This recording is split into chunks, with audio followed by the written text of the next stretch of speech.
Hey there, Maple Nuts. Today I got you a special video. Like always, it's always special here. But look, season is coming to an end in a blink of an eye. Next thing, these leaves are gonna start turning color, they're gonna drop, and these trees are gonna go to sleep for the winter. And during this stage that we're in right now, I'm already starting to think back of things that I regret doing in my garden, things that I wish I knew, things that I regret not doing. And I am pretty sure that a lot of you guys are on the same boat. And I'm going to talk about some of those things. One of the things that I regret dearly doing is my first feed of this year. I used a synthetic fertilizer that was a 12-6-6, I believe, and I really messed things up. Now, I didn't kill any of my trees, thankfully, but I put a world of hurt in some of them. And let me tell you something. I do not recommend a 12 or even a 10 on nitrogen on any Japanese maple, especially if you are really starting with Japanese maples, with plants, with gardening, with all this stuff, especially for you guys. Don't do it. All right? I'm gonna tell you a little bit of why. Synthetic fertilizer is a fertilizer that it is immediately available to the plant. Once that fertilizer touches water, it becomes soluble and it becomes available, and not to the plant, to the microorganisms in the plant that get to break down those large proteins and turn it into small molecules. And every time it gets devoured a little bit more, it gets turned into a smaller molecule until it turns into its final form, nitrate, NO3, or ammonium. And that is with both of them. Synthetic and organic are the same process. But with organic, it's much slower. So you get a little bit more of a break when it comes to applications, right? Or the rate that you're using. I'm gonna explain that to you very shortly. Going back to synthetic fertilizer, I use a 12. What happens with a 12-6-6, which is, believe it or not, it's a great fertilizer. Don't get me wrong. On a 12-6-6, I get so many applications. That fertilizer, that one bag of fertilizer would have lasted me over 3 years here in my garden, because the amount of fertilizer that you need is so minuscule that, believe it or not, it would have lasted me years. But there's another thing with that, right? That when you apply such a small amount of fertilizer in your pot, it just looks wrong. It looks like you're doing an under application psychologically, right? So you really gotta measure things up. And a lot of people don't like doing that. I don't like doing that. And I know how to measure it and apply it. So what do I like to do? I like to just grab it from the bag and just throw there a little bit. But with a 12-6-6 synthetic fertilizer, guess what? That is an over application of nitrogen that it is almost immediately available to that plant. Meaning that now you have a ton of nitrogen in that root system, which will cause problems with burning. You will burn things up. That is why I will never use that fertilizer. That fertilizer is gonna go in my lawn next year. okay? I don't throw away any fertilizer, I use everything. Now, let's talk with organic. Organic fertilizer is a slower release. That organic material first has to decompose. And then as it decomposes, it slowly starts to release those nutrients and they work down into the root system, where those microbes are gonna start devouring that material and turning it into a smaller and smaller molecule up until it reaches its final destination, which is nitrate, NO3, and ammonium, which is the same molecule as the synthetic fertilizer. By the way, both of them are salt. There are compounds, all right? So, and we're gonna leave that topic for later on. Anyways, it is the same. The process is not the same, but the end material is the same with both synthetic and organic. They will always coexist in my garden. I will never stop using synthetics. I will never stop using organics. There's also a reason for that.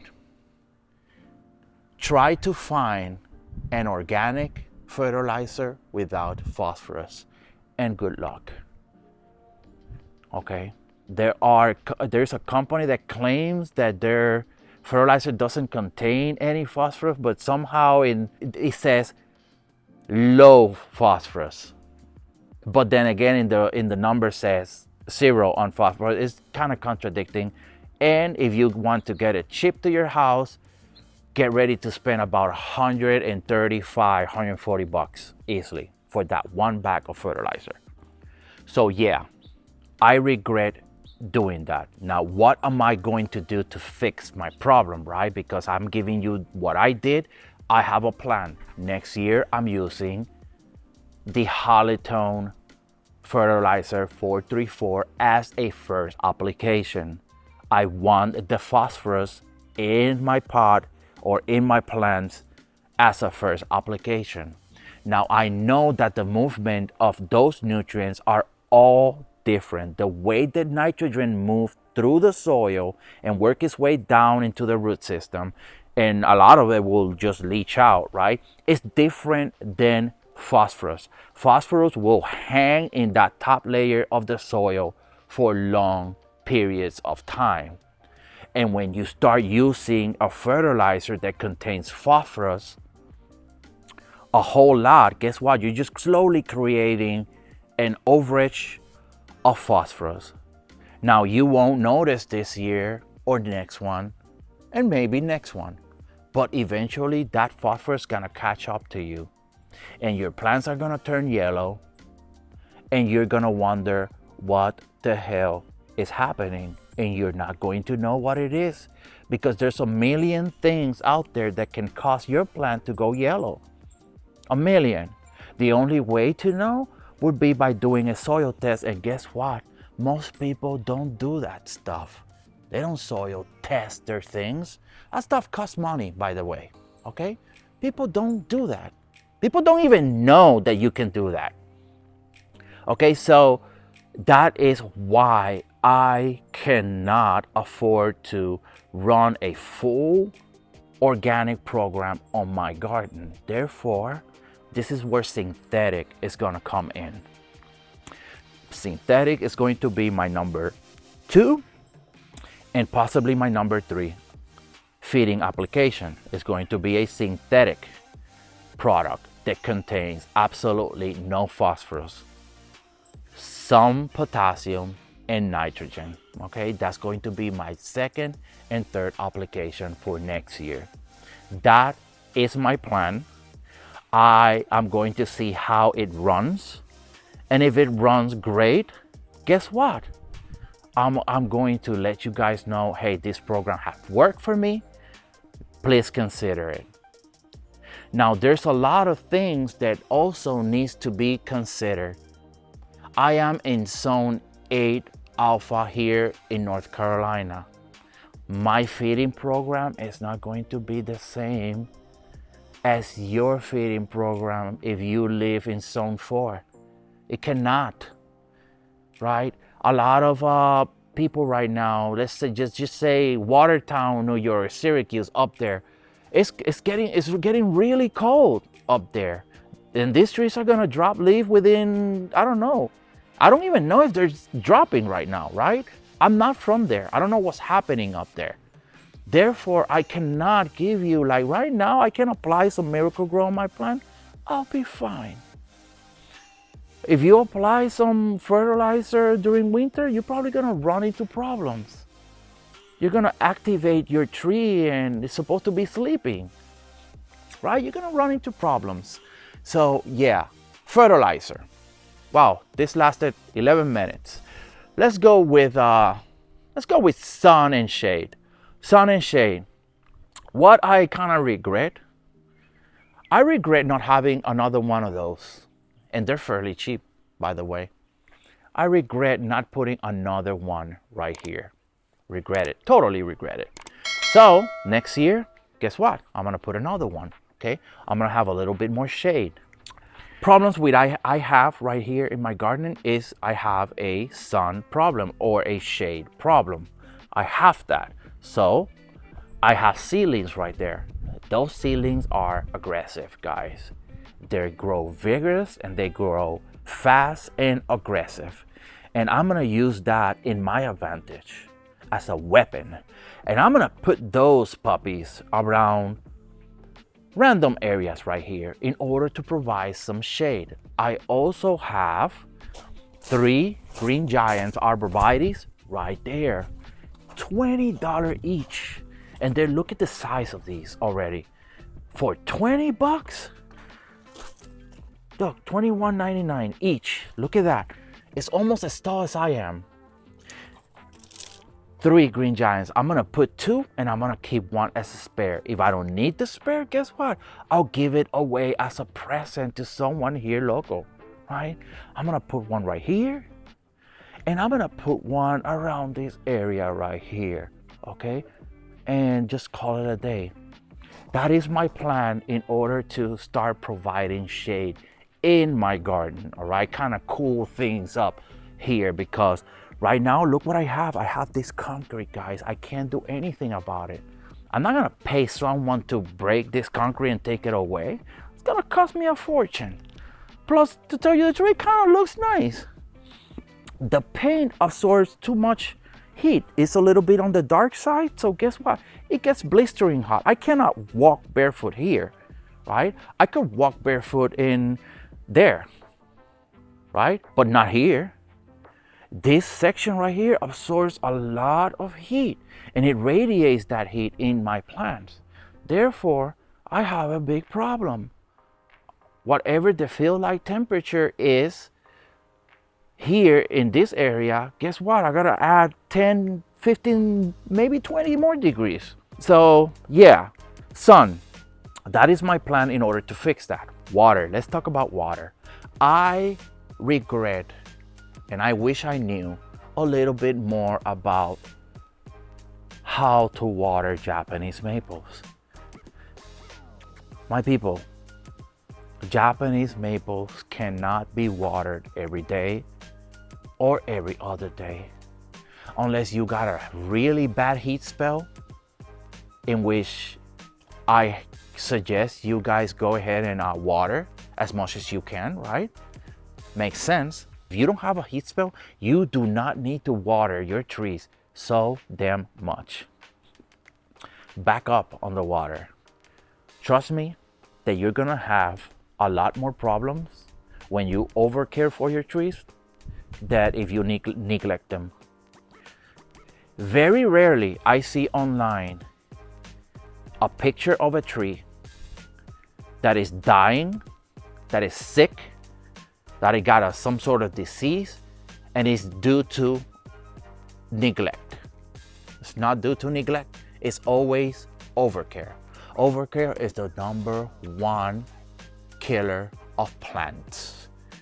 Every single time, 99.9% of the time that I see a picture of a tree and the person that posted it is asking for help, it's over care. You're watering too damn much. Back up on the water. Let go of your trees a little bit. Your trees don't want to see your face all the time. Your trees are most likely sick of looking at you or seeing you there with your water hose. Every day, watering them, just drowning them, making them sick, rotting them. Stop it. You have a life outside your garden in case you forgot. You have a family. Go. Give them the attention that you give your trees. Take them to the theater. Take them to dinner. Take your kids to play. Go outside. Run a mile. Exercise yourself. Take care of the things that really matter. Let go of your trees a little bit. I'm not telling you to just give up on them, all right? Just let them go a little bit. Look, let me tell you something. I just came from Cancun. I was there for 6 days, guys. 6 days. Guess what? Look at this. Do you see any of my trees dying? It's with the exception of the Fat Albert guy, but guess what? That's overwater as well, right? It's not even neglect. But do you see any tree here dying due to neglect? No, they're fine. All of them are fine. 6 days out of the garden. Go and take that 3-day vacation with your family. Take them to the lake. Take them camping. Okay? Your plants will appreciate that, believe it or not. So anyways, my point that I'm trying to say here is that stop over caring for trees. You will kill your trees if you keep watering them so damn much. Let them go for a little bit, all right? So I hope I got my point out there. What else? I cover water, sun, feeding, right? Those are the 3 main importance. I consider those the pillar of gardening, right? If you get feeding, water, and sun right, you're always gonna be right. Number 3, I want to talk a little bit about the substrate, soil. I wish I knew about the proper soil for Japanese maples. I didn't. When I first started with Japanese maple, guess what? I made a mix of fine pine bark mulch, the Miracle Grow moisture control, because the back says don't overwater or underwater, that it just keep it balanced. So I said, you know what, a little bit of that cannot be bad, right? Wrong. Was I so wrong? Very wrong. That soil absorbs so much water, it's nuts. It holds on to it too. Believe it or not, I still got some of that soil that let me show you. You see this plant right here? That has that soil. I watered this plant before going to Cancun and it's still wet. Look at that. I smell it doesn't smell bad because I really don't hardly apply any water. I know the limits of this soil. I know for how long it can hold up to water. And let me tell you, weeks, all right? Weeks. So, I did a mix with that. And obviously I put perlite and all that stuff. I did the same mix that I did with peat moss. Peat moss was not available. Guess what? I went and grabbed a couple of bags of that, started mixing that. Guess what? Having problems with a lot of my Japanese maples, the first ones that I bought. Like, there's a lot of them here and they're hurting. They're hurting because of that soil mix that I made. And guess what? Boom, Fat Albert, here's the proof. Dying from the bottom up. Look at the top, right? Boom. Proof is in the pudding, guys. I used the wrong soil mix. I wish I knew. And if I would have known I would have just left the trees in the original pot it came, waited for the right material to be available, and do the right soil mix. You understand? And then look, when you have different type of soils, you're gonna run into problems because you will water the day that you decide to water your Japanese maples, you're gonna water all of them. Now, if you got different type of soils, that soil may absorb more than the other. Now you are overwatering some and watering another ones right, and you just have a mess.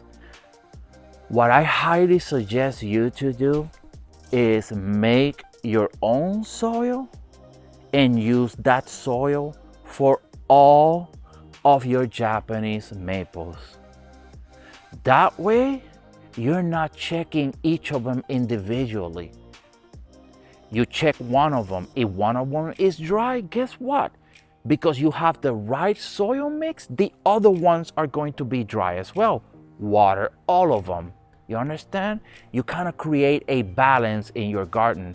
Right now, as we speak, I got some trees that got that soil mix. And that soil mix holds a lot more water than others. So now I got some pots that are dry and the other ones are still drenched wet. That is bad. I wish I knew about that. One other thing that I wish to talk about is, and it's kind of off topic, guys. This is a bonus comment that I got, is social media. Guys, don't go out there asking for help on social media. That is about the worst thing that you could do. Pick a mentor.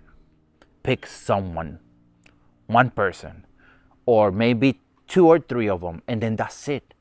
When you throw yourself out there, you post a picture of your tree that is dying, it looks sick, and you throw it out there in a group that got thousands of people, you know what that's gonna do for you?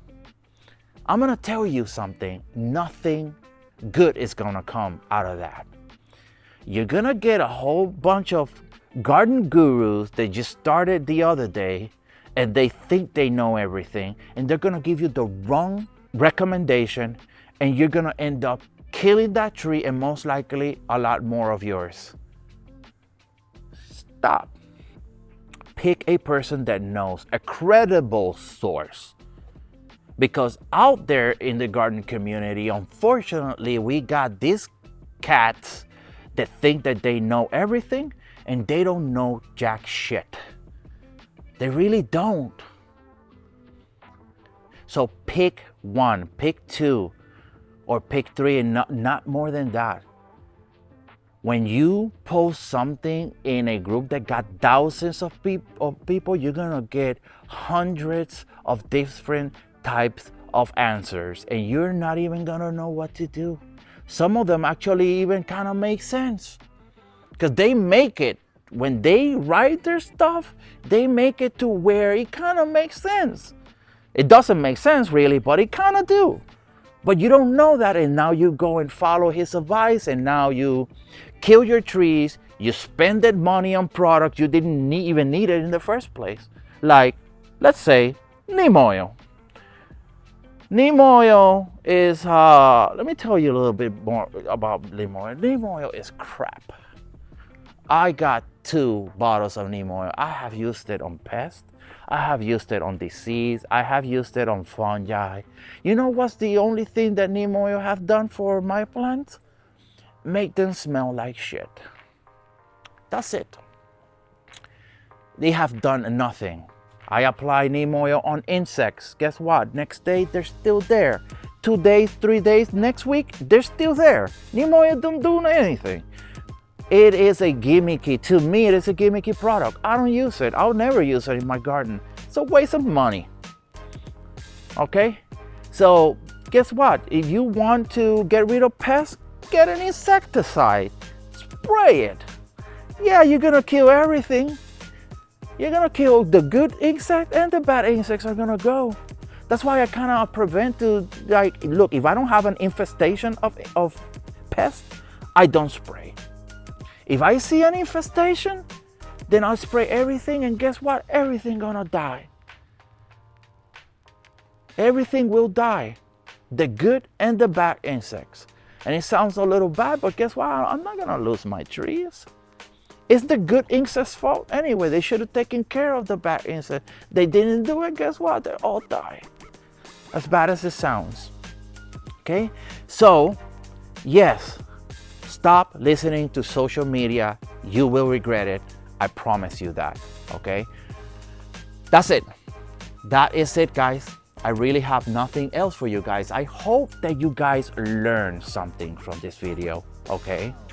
I want you guys to know that at no point I hide things from you guys. For instance, take a look at, I keep talking about my fat Albert, and guess what, guys? I want you guys to know something. I'm hurt. I am really butthurt, right? And a little embarrassed because I have a YouTube channel where I get to teach you guys stuff.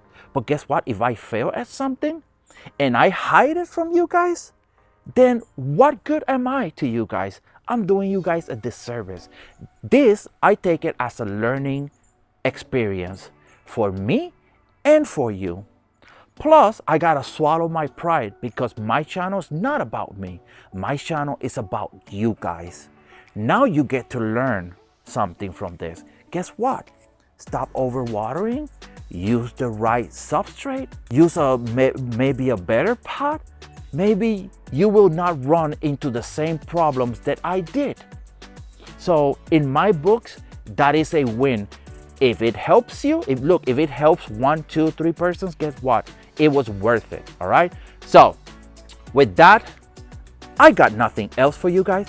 Thank you guys for watching, and I'll see you in the next video. Peace.